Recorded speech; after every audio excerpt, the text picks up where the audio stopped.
সরকার কায়েম করলে এই সমস্যার সমাধান হবে। দেশেরও চিকিৎসা হওয়া দরকার।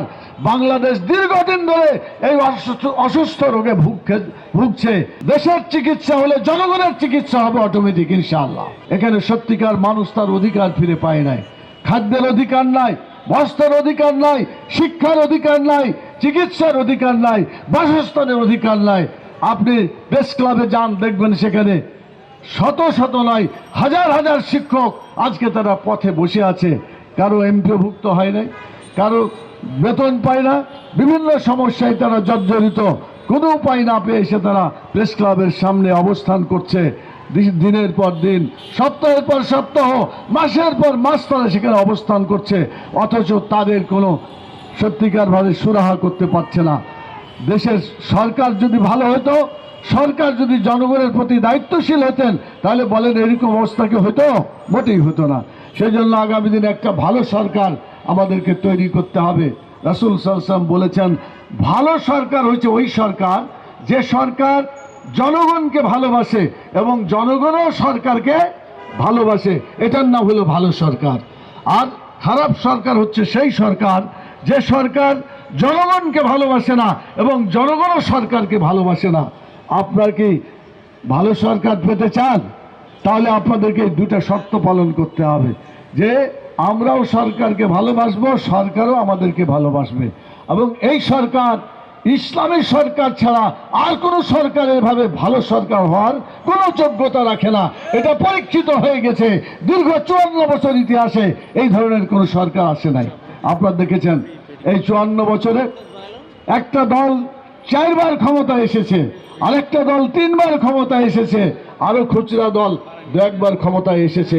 কিন্তু দেখা গেছে এতবার আসার পরেও জনগণের কোনো কল্যাণ তারা করতে পারে নাই। জনগণের তকদির যে তিমিরে ছিল সেখানেই থেমে গেছে, জনগণের কোনো কল্যাণ হয় নাই।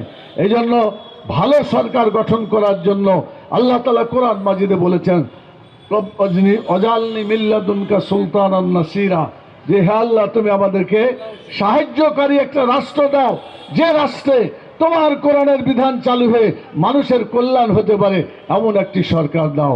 আগামী দিনে বাংলাদেশে কোরআনের সরকার, ইসলামী সরকার যদি প্রতিষ্ঠিত হয়, আপনারা বিশ্বাস করেন মুহাম্মদুর রাসূলুল্লাহ সাল্লাল্লাহু আলাইহি সাল্লাম যেভাবে মদিনায় ইসলামী রাষ্ট্র কায়েম করে জনগণের অধিকার প্রতিষ্ঠা করেছিলেন, মানুষের চিকিৎসা করেছিলেন, আবার বাংলাদেশে সেই দৃশ্য আমরা দেখতে পাবো ইনশাআল্লাহ। সেজন্য আমাদেরকে চেষ্টা করতে হবে আগামী জাতীয় সংসদ নির্বাচনে সকল ইসলামী দলকে ঐক্যবদ্ধ করে কোরআনের সরকার কায়েম করলে এই সমস্যার সমাধান হবে ইনশাআল্লাহ। সেই চেষ্টা বাংলাদেশ জামাত ইসলামী চেষ্টা করে যাচ্ছে। আপনারা দোয়া করবেন।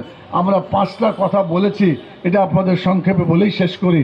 আমরা বলেছি যে বিগত যে ফ্যাসিস্ট সরকার আমাদের উপর জুলুম অত্যাচার করেছে, মানুষের উপর অসংখ্য মানুষকে হত্যা করেছে, খুন করেছে, গুম করেছে এবং বিভিন্নভাবে অত্যাচার নির্যাতন করেছে।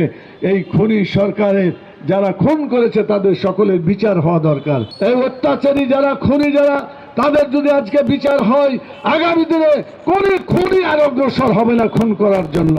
সেই জন্য বাংলাদেশকে খুন মুক্ত করতে হলে, হত্যাকাণ্ড মুক্ত করতে হলে কোরআনের বিধানকে সামনে এনে আমাদেরকে চেষ্টা চালিয়ে যেতে হবে।